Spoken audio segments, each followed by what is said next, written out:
ครั้งหนึ่งกรีนแลนด์ดินแดนเหนือสุดของโลกซึ่งปกคลุมด้วยน้ำแข็งหนาทึบเกือบทั้งแผ่นดินถูกมองว่าเป็นเพียงเกาะที่ห่างไกล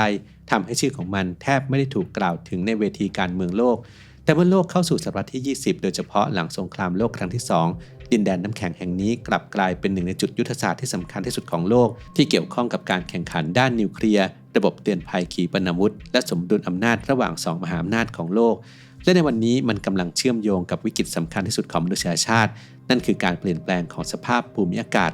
แต่ทราบหรือไม่ครับว่าครั้งหนึ่งในยุคสงครามเย็นภายใต้ผืนน้ำแข็งหิมะที่ขาวโพลนที่ดูราวกับไร้ชีวิตในแถบอาร์กติกแห่งนี้เคยถูกวางแผนให้เป็นสมรภูมิที่ร้อนระอุที่สุดในประวัติศาสตร์มนุษยชาติที่มีเป้าหมายจะซ่อนขีปนาวุธนิวเคลียร์หลายร้อยลูกและมันกำลังจะส่งผลกระทบต่อโลกในศตวรรษที่ 21ในไม่ช้านี้หากอดีตที่ถูกฝังไว้ใต้ผืนน้ำแข็งกรีนแลนด์แห่งนี้โผล่ขึ้นมาอีกครั้งโอเมก้า 3 มีบทบาทสำคัญต่อสมองแต่ร่างกายสร้างเองไม่ได้ต้องได้รับจากอาหารเท่านั้นจากข้อมูลของ National Institutes of Health ประเทศสหรัฐอเมริกาแนะนำว่าเราควรจะได้รับโอเมก้า 3 ประมาณ 1.1 ถึง 1.6 กรัมต่อวันสำหรับผู้ที่ใส่ใจการดูแลสมอง Clarity Omega 3 Norway Daily ที่ผลิตและคิดค้นสูตรที่ประเทศนอร์เวย์ก็เป็นอีกหนึ่งทางเลือกในการเติมโอเมก้า 3 ที่จำเป็นให้กับร่างกายในแต่ละวันครับศึกษารายละเอียดและสั่งซื้อได้ที่ clarity.asia/abdul-strength หรือคลิกลิงก์ใต้คลิปได้เลยครับ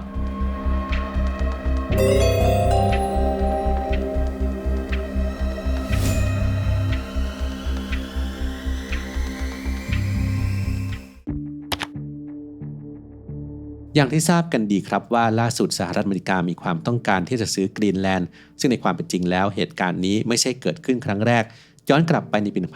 1867 เมื่อสหรัฐอเมริกาตัดสินใจซื้อ阿拉斯ก้าจากจักรวรรดิรัสเซียโลกในวันนั้นอาจมองว่าเป็นเพียงการแลกเปลี่ยนดินแดนที่ห่างไกลแต่ในทางยุทธศาสตร์นี่คือก้าวแรกที่ส่งให้สหรัฐกลายเป็นมหาอำนาจแห่งขั้วโลกเหนือและเริ่มมองเห็นความสำคัญของภูมิศาสตร์ที่ปกคลุมด้วยน้ำแข็งนิรันดร์หลายทศวรรษผ่านไปเมื่อโลกก้าวเข้าสู่ยุคของเครื่องบินทิ้งระเบิดและขีปนาวุธข้ามทวีปมุมมองต่อแผนที่โลกก็เปลี่ยนไปตลอดกาลเพราะเส้นทางที่สั้นที่สุดระหว่างอเมริกาเหนือและรัสเซียไม่ใช่การข้ามมหาสมุทรแอตแลนติกอย่างที่หลายคนเข้าใจแต่มันคือการลากเส้นโค้งพาดผ่านขั้วโลกเหนือและจุดยุทธศาสตร์ที่ตั้งตระหง่านอยู่บนเส้นทางนั้นก็คือเกาะกรีนแลนด์ในช่วงสงครามโลกครั้งที่ 2เมื่อนาซีเยอรมนีบุกยึดครองเดนมาร์กกรีนแลนด์จึงกลายเป็นพื้นที่ล่อแหลมสหรัฐจึงได้ส่งกองทัพเข้าประจำการเพื่อป้องกันไม่ให้ศัตรูใช้เกาะแห่งนี้เป็นฐานปฏิบัติการโจมตีอเมริกาเหนือ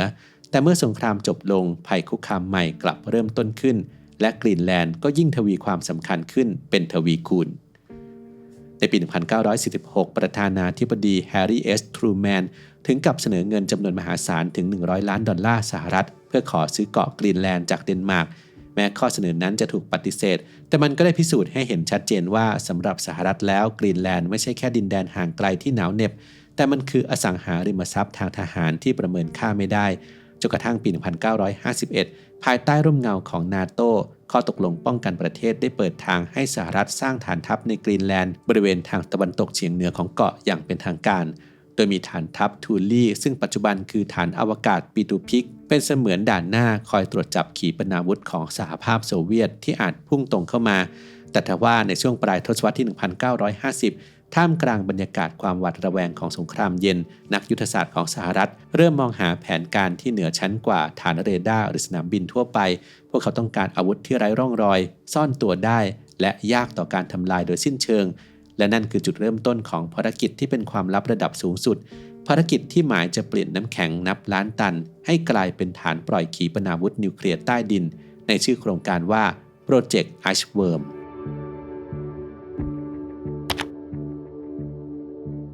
ภายใต้ผืนน้ำแข็งหิมะสีขาวโพลนที่ดูราวกับไร้ชีวิตในแถบอาร์กติกใครจะเชื่อว่าที่นี่เคยถูกวางแผนให้เป็นสมรภูมิที่ร้อนระอุที่สุด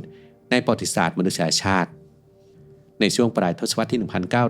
1950 การแข่งขันด้านอาวุธนิวเคลียร์ระหว่างสหรัฐอเมริกาและสหภาพโซเวียตทวีความตึงเครียดขึ้นอย่างมากทั้งสองฝ่ายต่างพยายามสร้างระบบอาวุธที่สามารถตอบโต้การโจมตีได้อย่างรวดเร็วและยากต่อการถูกทำลายหนึ่งในแนวคิดที่หันกล้าที่สุดของกองทัพบกสหรัฐอเมริกาคือโปรเจกต์ Iceworm โดยแนวคิดของโครงการนี้ก็คือการสร้างเครือข่ายอุโมงค์ใต้ฐานน้ำแข็งของกรีนแลนด์ยาวกว่า 4,000 กิโลเมตร ภายในติดตั้งแท่นยิงขีปนาวุธนิวเคลียร์ที่สามารถเคลื่อนที่ไปตามรางใต้ดินได้ด้วยแผนดังกล่าวมีเป้าหมายที่จะติดตั้งขีปนาวุธประมาณ600ลูกกระจายตัวอยู่ใต้ฐานน้ำแข็งหากเกิดสงครามนิวเคลียร์สหรัฐจะสามารถยิงขีปนาวุธจากตำแหน่งที่ศัตรูแทบไม่สามารถระบุได้ซึ่งข้อดีของแนวคิดนี้คือฐานน้ำแข็งจะทำหน้าที่เป็นเกราะป้องกันตามธรรมชาติและเครือข่ายแท่นยิงที่กระจายตัวจะทำให้ฝ่ายตรงข้ามไม่สามารถทำลายระบบทั้งหมดได้ด้วยการโจมตีครั้งเดียวอย่างไรก็ตามโครงการขนาดมหึมาที่ฟังดูเหมือนนิยายวิทยาศาสตร์นี้ยังไม่เคยมีใครทดลองมาก่อน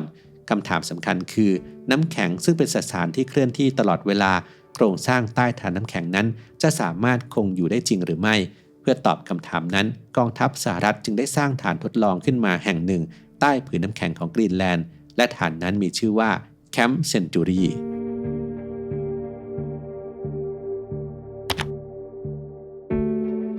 ในปี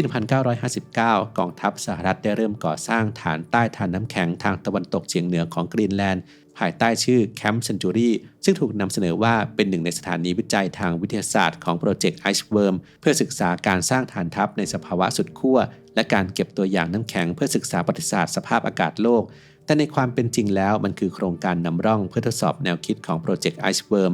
ฐานแห่งนี้ถูกสร้างขึ้นโดยการขุดร่องลึกลงไปใต้ผืนน้ำแข็งแล้วจึงวางโครงสร้างเหล็กเป็นหลังคาก่อนจะกลบทับอีกครั้งด้วยหิมะด้านบนกลายเป็นอุโมงค์ขนาดใหญ่ใต้ผืนน้ำแข็ง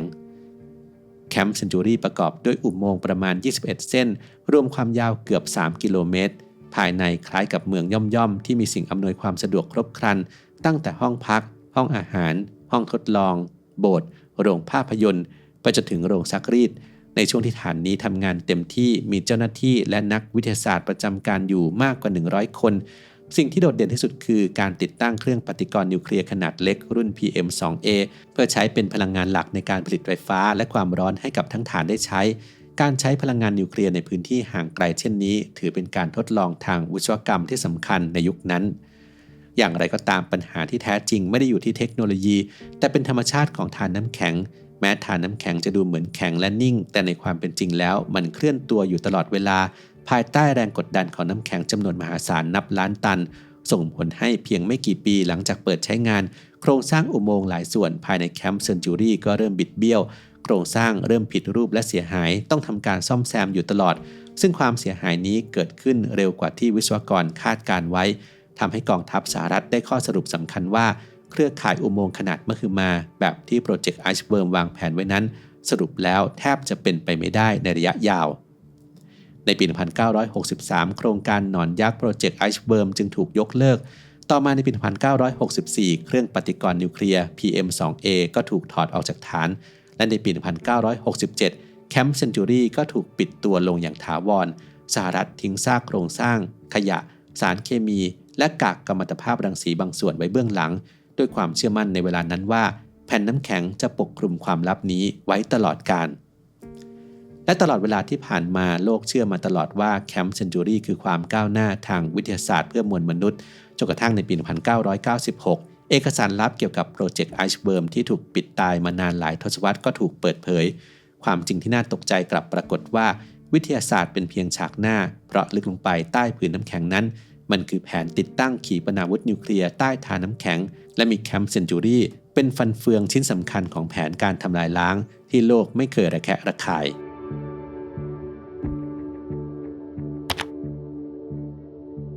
ล่าสุดในปี 2024 นักวิทยาศาสตร์ของ NASA ได้ตรวจพบโครงสร้างของแคมป์เซนจูรีใต้แผ่นน้ำแข็งกรีนแลนด์อีกครั้งจากการสแกนด้วยเรดาร์ UAVSAR ซึ่งสามารถมองทะลุชั้นน้ำแข็งและเผยให้เห็นโครงสร้างของฐานที่ถูกฝังอยู่ลึกกว่า 30 เมตรและแบบจำลองภูมิอากาศระบุว่าภายในปลายศตวรรษนี้น้ำแข็งบริเวณกรีนแลนด์จะละลายเร็วกว่าที่คาดการณ์